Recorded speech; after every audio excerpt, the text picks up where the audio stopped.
So this morning I just got out of the pool, and I wanted to say good morning to everybody.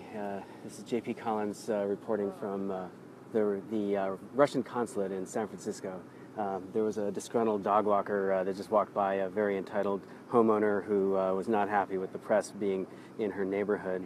She was saying they were blocking the sidewalk. So, hence my kind of crazy introduction, anyway. So I'm here, there I am, and that was the consulate building back there. You could see the Russian flag in the background at the top of the roof there.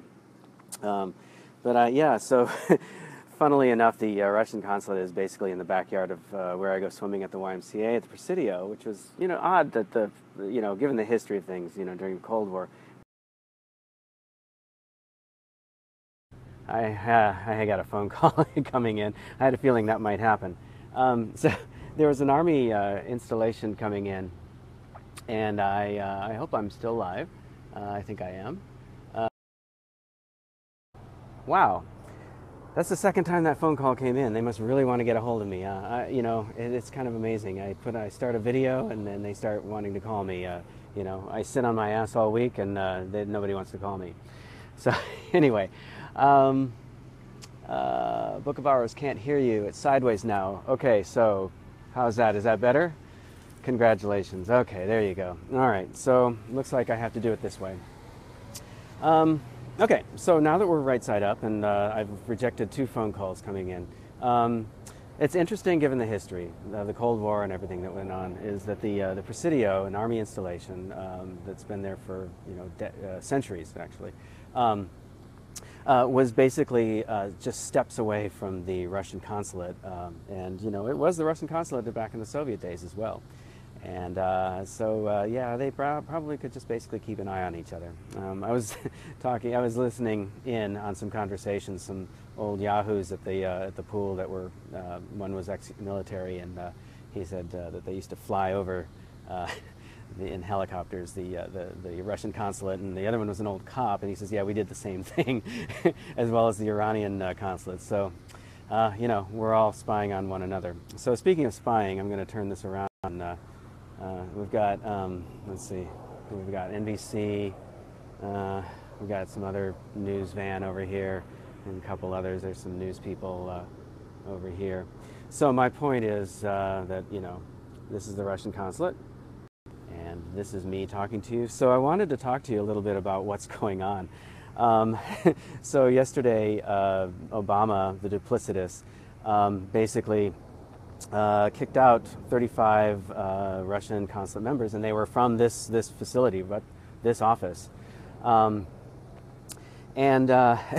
it was kind of an odd move. I mean, it was a very Cold War-ish move on his part. It was very reactionary from what I could see, and he played right into Putin's hands, because this morning the BBC reported that, and NPR, other news organizations reported that Putin was not going to retaliate with a tit for tat, which is what happened all the time in the Cold War. So now Obama looks kind of silly in his reactionary way. And it's funny. Julie and I were talking about this last night, and she posted something about it as well. Something about that. This has a lot to do with what's going on with relationship with Turkey. And the United States and Russia.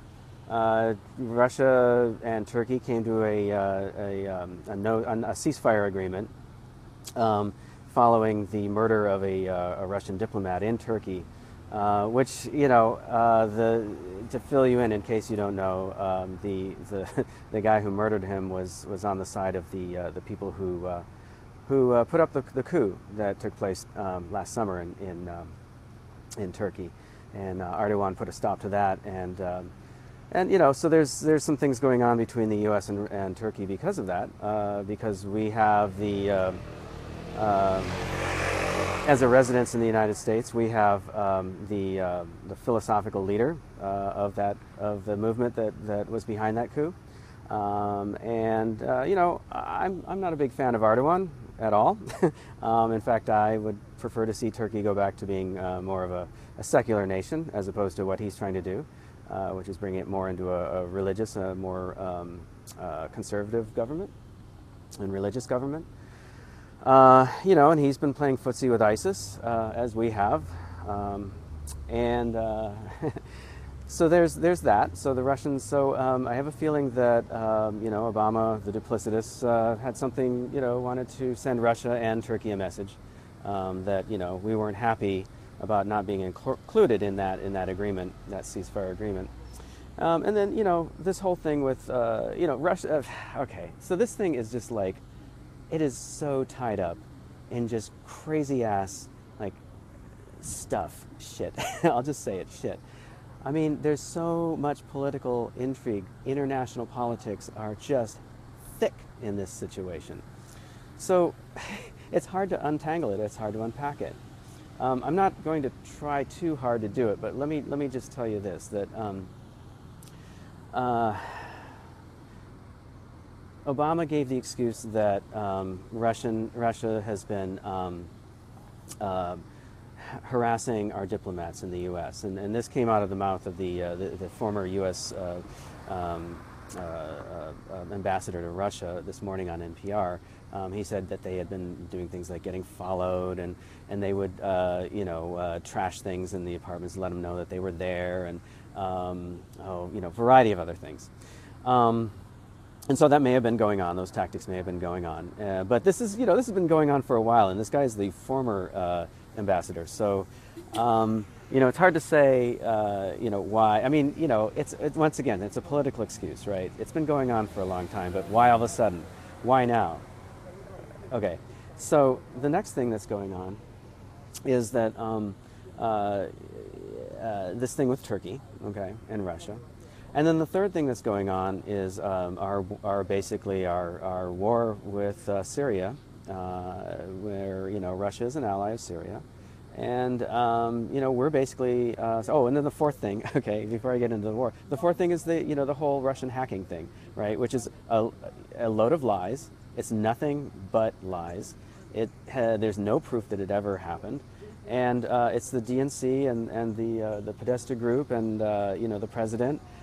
Basically saying that Russia has been behind all this hacking, but they came up with all these other excuses why Hillary Clinton didn't win, including blaming Jill Stein, blaming Bernie Bros, blaming everybody but themselves, right? Everybody but themselves, and that's a classic Democrat thing to do, especially lately. Okay, so now the war in Syria. Okay, so look. We are not there out of humanitarian reasons. We are not protecting children in Aleppo. We are not being the good guys there. In fact, we're the bad guys there. In fact, I'm pretty sure that we had a lot to do with taking advantage of the Arab Spring and really inciting the riots that started taking place. I think that Assad was correct in saying that these people were terrorists, even though there were some peaceful demonstrators that probably believed in that. I have a feeling that we were behind the more violent demonstrations that went on. And the reason for that, why would we be there? Well, the one thing it comes down to is pipelines, and those are gas pipelines. There are 3 gas pipelines that were proposed to go right through Syria. One was coming from Azerbaijan and going to Iraq and intended for gas to go to Europe. Another one was from the Qataris to Turkey, and I believe it started in Iran, but it could have started in Qatar. Those 2 were backed by U.S. interests and Western interests and Turkey. And the third one was backed by Syria, Iran, and Iraq.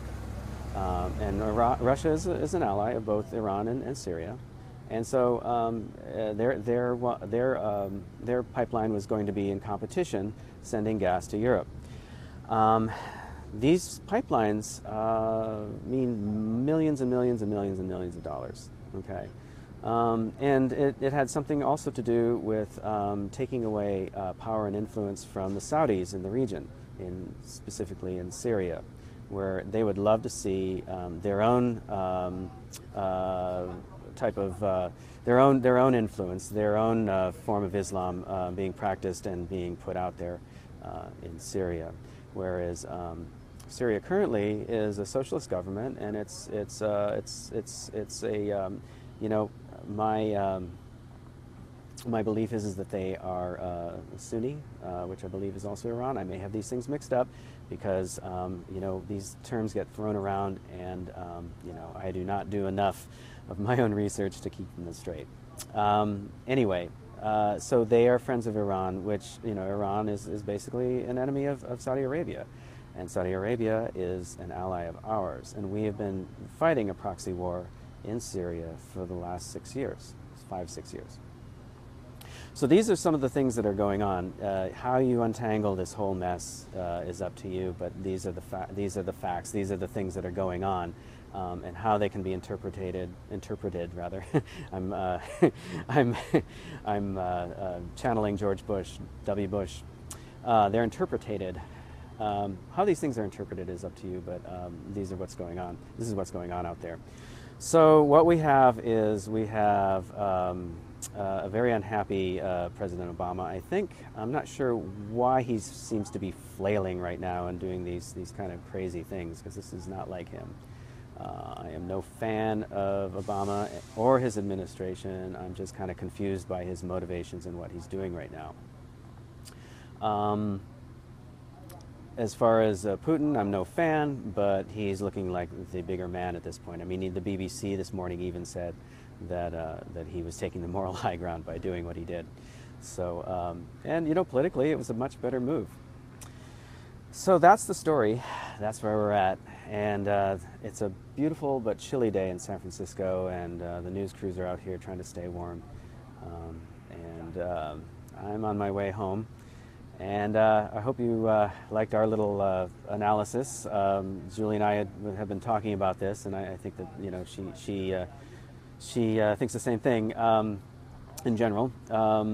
And I hope you guys have a beautiful New Year's. I'm looking forward to saying goodbye to 2016. However, I think a lot of this shit that's been going on this year is going to continue through January, and we won't see anything different until we get our new president inaugurated and the year of the rooster takes over. So once again, thank you for watching, and I will talk to you another time. Bye-bye.